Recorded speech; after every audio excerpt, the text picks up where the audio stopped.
and then think about your goals or objectives. Okay? Dan jangan lupa kamu ini kedai kopi, kamu beli pusing-pusing. You may want to give input to other tables. Okay, so how long do you want? We have to do destiny delivery. We have to do all this and close by 4 p.m. so we can go jalan-jalan.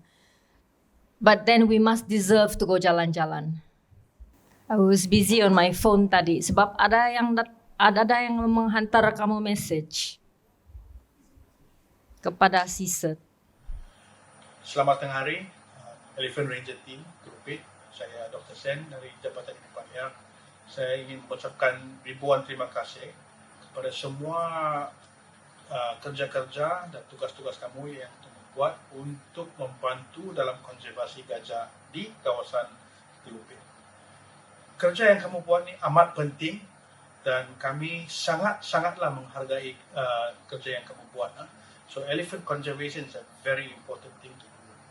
Saya tahu juga kemungkinan kamu menerima tomahan daripada orang-orang kampung yang mengatakan bahawa kamu lagi sayangkan gajah daripada sayangkan manusia. Keep the faith lah. Saya tahu itu tomahan saya rasa tidak betul. Kerana kalau ikut betul sebelum kita manusia pergi ke tempat itu, itu memang adalah rumah gajah ataupun habitat gajah sebenarnya. So apa kita mau buat adalah kita mau hidup bersama gajah. Manusia dan gajah perlu hidup bersama. So carry on your good work, and if you need any help, just let us know at Wildlife Department. Thank you. All right, so let's come back together at 2 p.m. Okay? Hosts at your table. And remember, guys, once you've given your contribution, you want to go to other coffee tables, you can go there. Mana tahu host tu dia mau ada makanan yang sedap di tiap-tiap meja dia, supaya dia boleh menarik All right, good luck. Penginspirator sebagai model yang So what we've been discussing about is we're doing an education, and then it has 3 factors that we need to work on it, which is vision, strategy, and goals. So for our vision is that one of it is worldwide recognition, and the second is to strengthen relationship between humans and elephant. So one of the strategy is of course through the form of arts. And also education.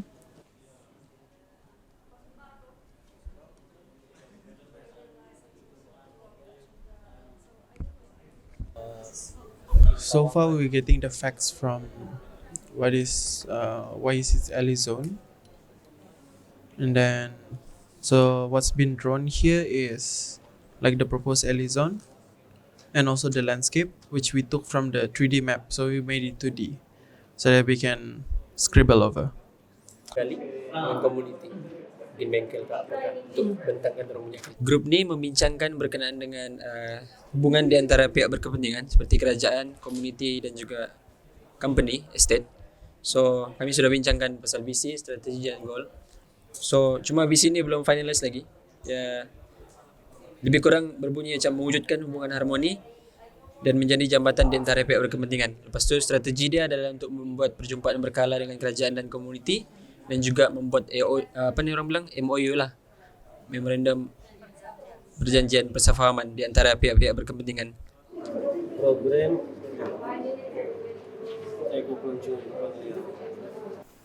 Oke, selamat petang. Nama saya Enro. Jadi ini hasil daripada perbincangan kami di dalam kumpulan kami. Saya rasa kumpulan yang paling sedikit, tetapi otak yang paling besar yang pergi kumpulan saya. Terima kasih banyak. Jadi berkenaan dengan the organization group, kumpulan untuk penubuhan organisasi, Di vision yang kami dapat, saya akan kasih sebut dalam Melayu lah kan. Yang English kamu baca lah. Untuk membina satu organisasi yang diiktiraf, yang mempunyai pengetahuan yang diiktiraf sebagai sebuah model konservasi oleh community di dalam landscape atau kawasan mereka masing-masing, mempromosikan kewujudan bersama dan harmoni di antara manusia dan gajah ataupun hidupan liar. Jadi visi ini dapat dicapai melalui penghayatan nilai-nilai yang ini, yaitu baik hati, good heart, keseimbangan semua kehidupan, menganyam, jalinan ke perhubungan antara manusia dan gajah di dalam dan di seluruh landscape lah.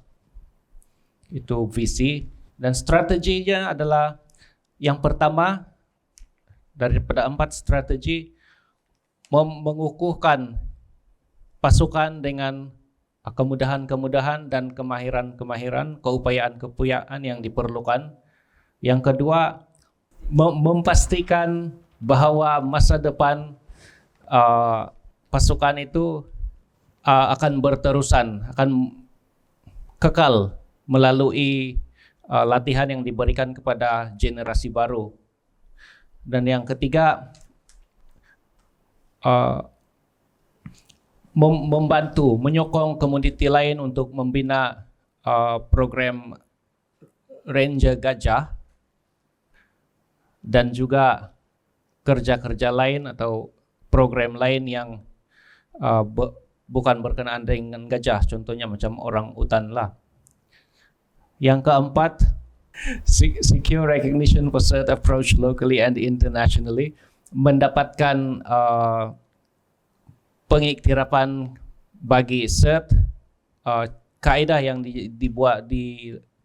diamalkan oleh CERT bukan hanya di peringkat tempatan tetapi juga sehingga ke peringkat antarabangsa. Dan goals and objectives, yang pertama untuk dapat mendaftarkan sebagai sebuah pertubuhan. Dan yang kedua, mendapatkan dana untuk plan kerja selama 5 tahun.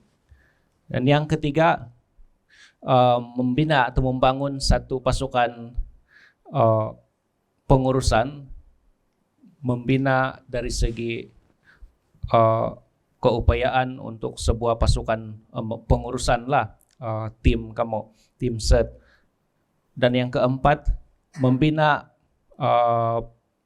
program of work beyond just the ranger team to include other areas. Membina kerja-kerja lain di samping kerja-kerja sebagai ranger, pasukan ranger saja, yang seperti pembangunan ekopelancongan dan melatih community lain lah. Jadi itulah yang kami telah dapat bincangkan tadi. Dan terima kasih. Kami punya topik tadi adalah Elizon, zon gajah. Tapi dalam Elizon ada juga tentang hidupan air. Ini semua apa yang telah ditulis masa kita letak, apa yang kita mau vision untuk masa depan. Dan kami bercerita tentang kenapa itu tempat dijadikan Elizon. Dan kenapa ada tuh Elizon? Seperti dalam peta, dalam sini, oke, yang warna putih itu is warna hitam sini, yaitu kawasan Pen Borneo yang telah dipropose. Dan di mana kita berjalan, di mana kita ada kemarin tuh is di sini.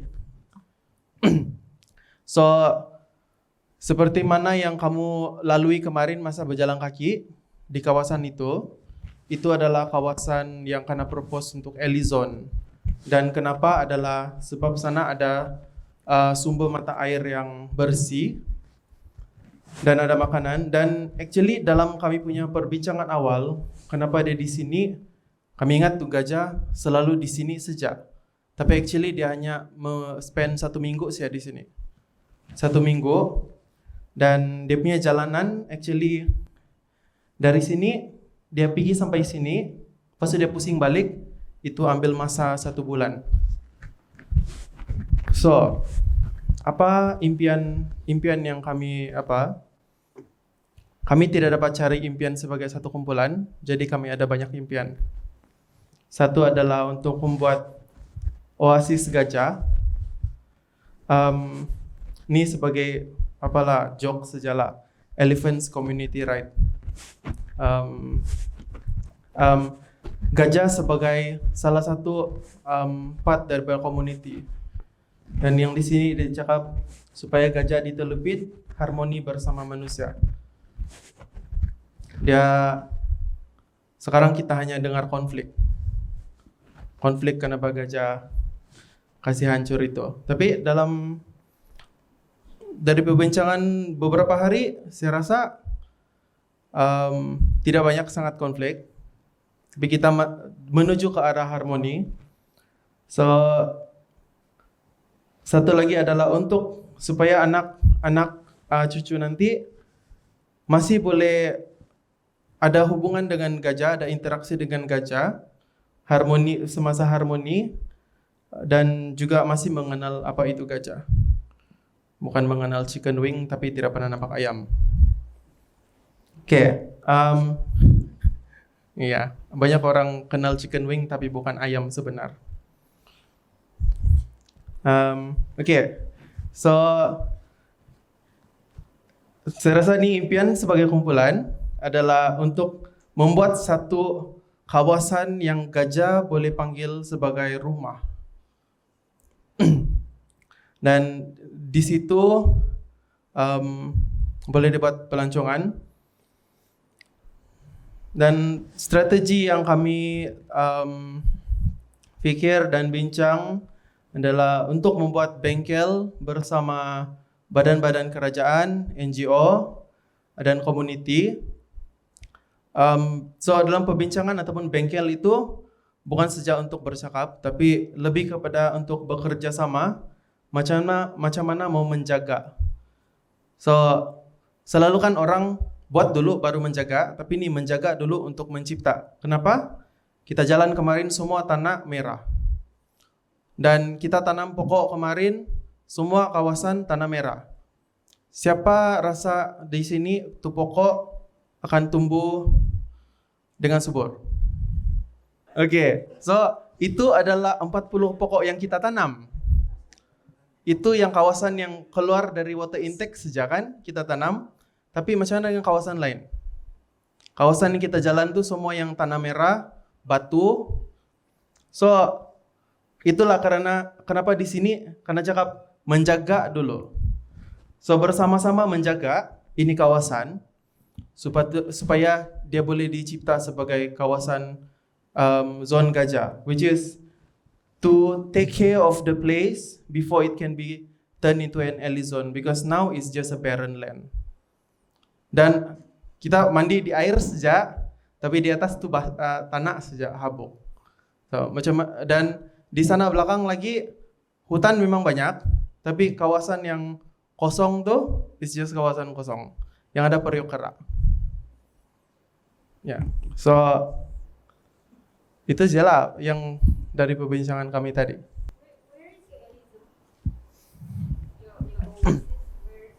Here.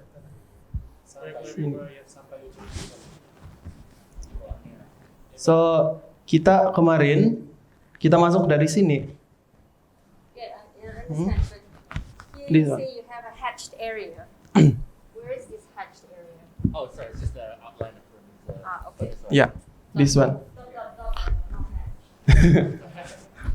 The But you just said just now that you want to create an oasis. So is that the oasis? yeah, the alley zone. But it's not the whole area, huh? Yeah, is the because from Liton and Idlan punya info is for 1 month they will move here, but they will spend a whole week in here, which is where it was proposed to be the alley zone.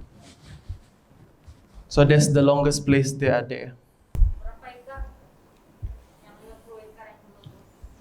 Dulu perhutanan sama Jabatan Hidupan Liar sudah bagi Beni. Sebelum tukar si siapa Muhammad kah tadi saya jumpa, masih dia di sini. Memang sudah kami kena bagi, tapi bila tukar sama si Sofian, kami rujuk sama Sofian, tidak tahu sudah. Yang apa size yang dia bagi? Berapa besar? Dulu kami kena bagi dari sini pergi di sini. Nggak tahu berapa besar nih. Ini jalan cadangan Puan Borneo, inilah kami kena bagi untuk tanam makanan gajah dulu. Tapi tidak tahu berapa besar. Kita boleh buat mapping. Ya, boleh. Mapping supaya kita boleh faham betul-betul size dia. So, saya tengok kamu punya strategi ni macam action under delivery. What will we do? Because okay, so my question would be you any zone. Siapa yang akan mengurus?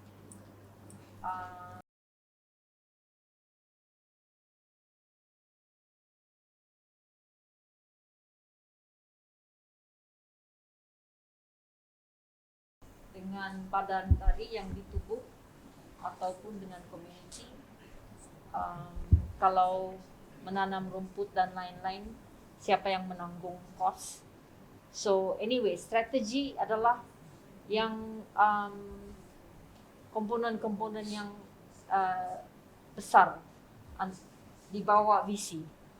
Because your vision is the alley zone, right? So to make a vision really clear, you say what is the alley zone? What does it mean? Yes, I see you say home for the elephant. What is your size?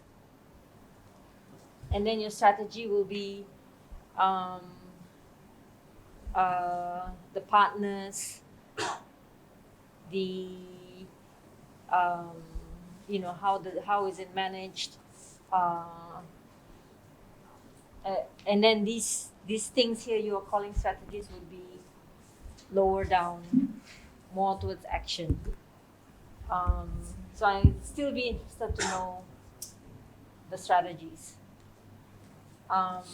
Okay, but I think it's a good start. Fun, guys. Maybe you explained this and I didn't understand how, but elephant community rights. That's a community what? Elephant community rights. Yeah. It was elephant as part of the communities, but it just like wrote. Yeah. Like in some countries they have rights in nature. So, It's a very important, exciting idea that yeah. many people around the world are looking at that. Yeah, and that could be a strategy. So, or it's in your vision that an elephant zone recognizes elephant rights. You see what I mean? It's so if you look at certain literature in countries, I think Colombia, they have New Zealand as well. the rights of nature. So they are treated like communities and they have rights. So you can look that up actually, and then we can Yeah. design for the alley zone hak asasi gajah. Thing to add to that, it won't be Sabah if we don't have any rights towards Sabah. So it won't be an elephant home if they don't have any rights to the home. Yeah. would say that would be part of the vision. Yeah. And then your strategy would be how will you build this LE zone? Yeah. All right, great. Thanks. Oke, nama saya Samsudin daripada grup 3 akan membentangkan hasil perbincangan kami tadi 6 orang. So kami punya tajuk sebenarnya lebih kepada macam alternatif lain untuk penduduk komuniti di kawasan Telupit dan Timsed untuk mendapatkan sumber pendapatan ekstra. So kami punya visi memperkasa ekonomi dan taraf hidup penduduk setempat. So bila kita tengok daripada di tajuk ini, kita ada 2 main fokus kami. Yang pertama ekonomi, dalam masa yang sama dia akan membantu kita punya government untuk recover, dan taraf hidup penduduk setempat ni akan meningkatkan rumah taraf hidup daripada segi fasiliti yang dorang akan sumbangkan. Kami ada bincang dan kami akan berasa sedikit yakin dengan ekoturism di Telupit ni akan berjaya disebabkan mungkin dari segi dia punya kedudukan yang agak strategik, sebab daripada Tawau Sandakan dia cuma ada satu jalan yang menuju ke KK. Lepas tu dia punya location dia tidak jauh daripada main road, jadi kami percaya dan rasa macam ada potensi untuk ekopelancongan di Telupit ni dijalankan. Jadi kami punya strategi, ada beberapa strategi daripada perbincangan tadi. Yang pertama untuk mewujudkan program homestay. So homestay ni secara tidak langsung akan meningkatkan taraf hidup penduduk setempat. Selain itu dia dapat macam represent culture di Telupit. Bila orang luar datang, dorang tengok macam kamu punya budaya penduduk setempat, kamu punya pakaian tradisional, kamu punya makanan tradisional. So secara tidak langsung benda tu akan menarik minatlah orang luar untuk datang sini. Sebab bila kita tengok jalan ni, orang akan tertarik untuk singgah di Kundasang kan. So dengan harapan bila ekoturism ni wujud di Telupit, kita boleh tarik orang luar untuk datang. Lepas tu yang kedua, kami punya target untuk mewujudkan night safari, zoo malam lah untuk kawasan LE Zone. Lepas tu yang ketiga, program pelancongan hidupan liar, flora dan fauna dan geologi. Ini pun adalah salah satu strategik yang kami rasa macam perlu dibuat untuk menarik lebih pelancong. So daripada kami fokus dengan homestay, kami fokus untuk benda-benda lain untuk memperbanyakkan aktiviti-aktiviti yang boleh dilakukan di Telupit. Dan yang terakhir, strategiknya adalah bengkel pelancongan untuk sebelum apa-apa proses ekopelancongan dijalankan, bengkel untuk memberi pendedahan kepada penduduk kampung. Motif utama kita membuat ekopelancongan ni untuk memberi kefahaman kepada mereka dan memberi benefit kepada penduduk kampung. Dan yang last kali kami punya objektif, so bila kita sudah buat ekopelancongan di Telupit dan meningkatkan taraf hidup, so dia akan secara tidak langsung akan meningkatkan ekonomi setempat dan negeri Sabah terutamanya akan mendapat kesan positif. Dan yang kedua, mewujudkan peluang pekerjaan. Kami ada bincangan Sylvia, so Sylvia ada bagi satu cadangan yang macam Timsed mungkin akan fokus untuk jaga gajah. Lepas tu akan ada satu special team untuk yang bekerja khas untuk mempromotkan pelancongan. So secara tidak langsung dia akan memberi peluang pekerjaan kepada belia-belia setempat lah. Lepas tu yang ketiga, dia punya objektif untuk menambah kemahiran. Untuk menambah kemahiran tu untuk tim satu sendiri, meningkatkan kamu punya knowledge, kamu daripada segi pelancongan dan seterusnya penduduk setempat lah dapat meningkatkan kemahiran masing-masing. Dan yang keempat tu memelihara alam semula jadi. Sebab bila kita tengok kita punya strategi ni, salah satu adalah untuk yang ekoturism. So bila kita sebut pasal eko, secara tidak langsung benda tu orang tahu okay, pelancongan kita ni based on yang Go Green punya. So kita akan secara tidak langsung memelihara alam semula jadi yang tersedia lah. Dan yang last kali, penyelidikan kelestarian. So sini saya kurang faham sikit ni, mungkin Cipa boleh explain yang lestari. Okey, penyelidikan kelestarian ni lebih kepada citizen science, di mana bila kita mengikut melaksanakan strategi kita ni, secara tidak langsung kita dapat mendokumentasi apa hidupan liar ataupun apa habitat yang berada di hutan simpan Tawai, apa tumbuhan yang tumbuh di sini, dan dari segi geologi dia apa semua dia itu. Dan secara tidak langsung kita boleh bekerja sama dengan UMS contoh dia, dan apa-apa institut yang berkepentingan lah.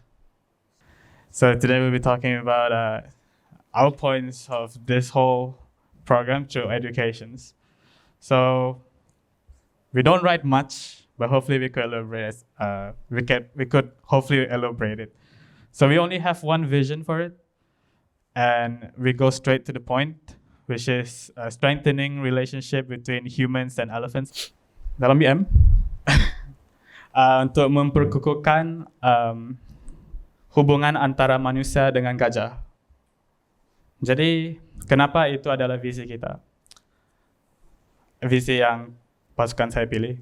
Sebab pertama sekali, ini lebih kepada pengalaman saya sendiri. Apabila saya membuat kajian Plain Borneo, saya perasan beberapa orang kampung mereka tidak memahami apa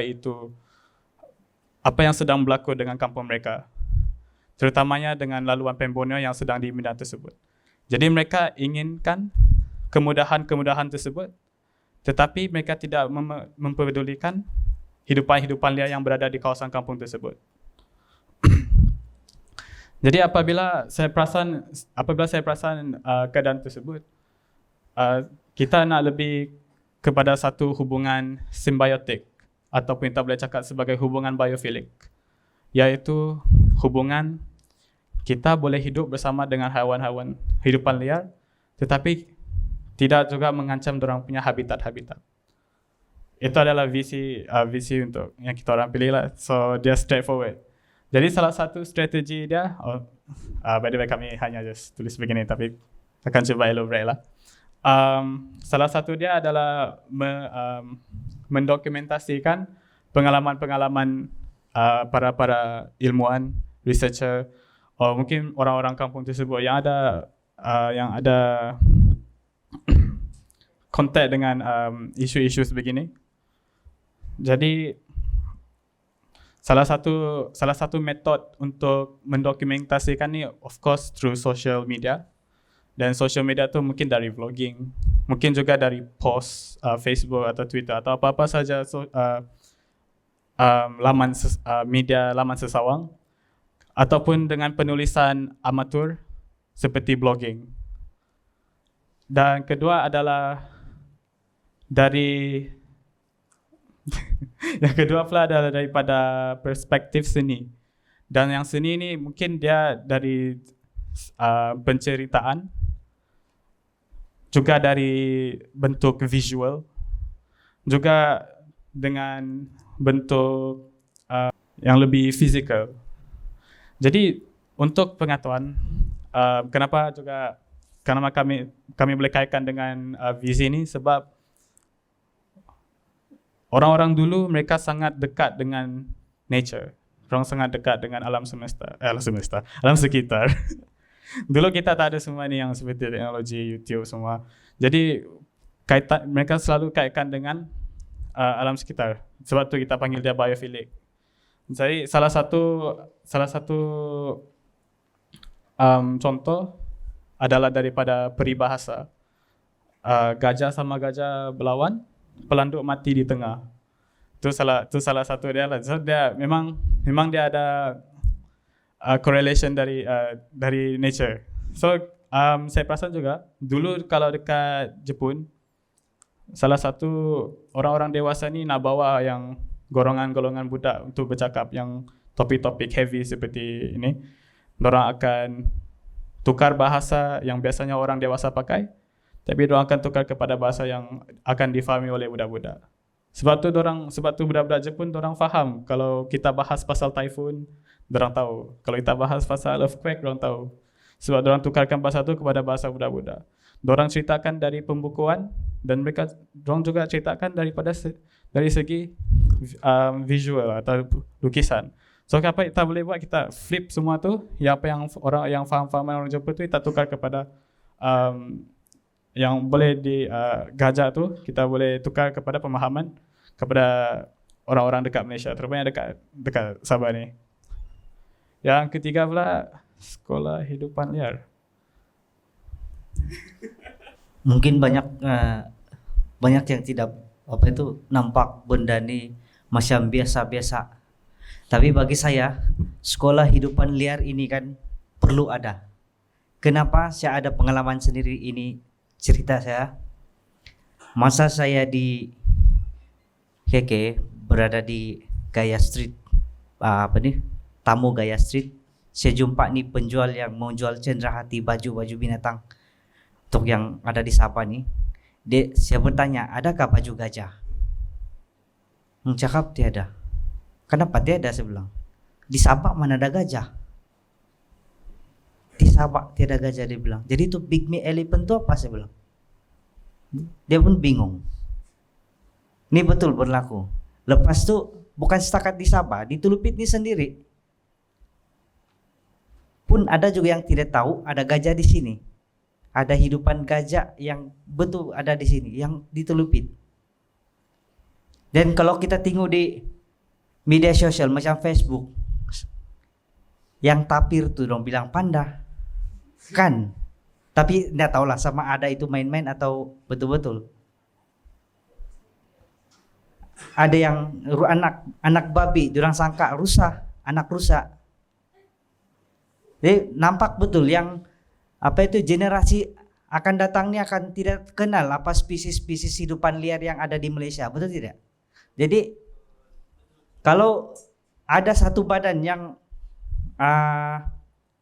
derang kasih pertengahan di sekolah hidupan liar yang dia orang bagi kenal apa kepentingan hidupan liar nih, mungkin pengetahuan pasal hidupan liar ini dan penjagaan hutan mungkin bertambah baik. Saya rasa begitulah. Okay. So maka yang ketiga adalah goal. Jadi untuk matlamat.